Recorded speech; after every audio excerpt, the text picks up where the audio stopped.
Phoenix Audio presents Everybody Dies by Lawrence Block.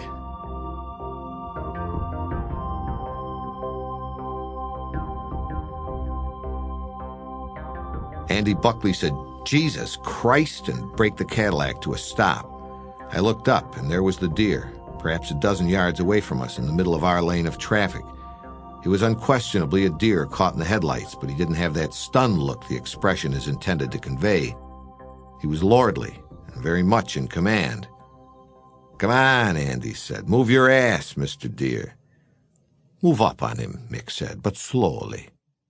"You don't want a freezer full of venison, huh?" Andy eased up on the brake and allowed the car to creep forward.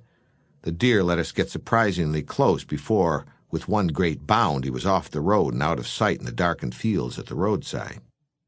We'd come north on the Palisades Parkway, northwest on Route 17, northeast on 209. We were on an unnumbered road when we stopped for the deer, and a few miles farther we turned left onto the winding gravel road that led to Mick Ballew's farm.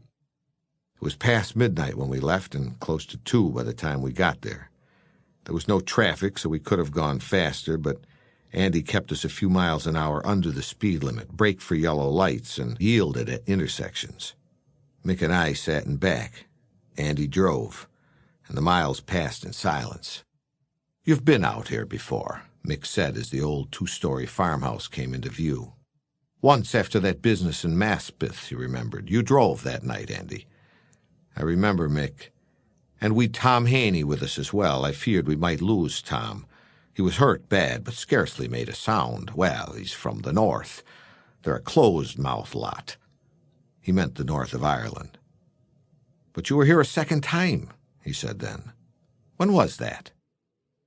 "A couple of years ago. We made a night of it, and you drove me up to see the animals and have a look at the place in daylight, and you sent me home with a dozen eggs." "Now I remember. I'll bet you never had a better egg."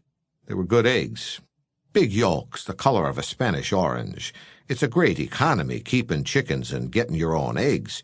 My best calculation is that those eggs cost me $20. $20 a dozen? More like $20 an egg.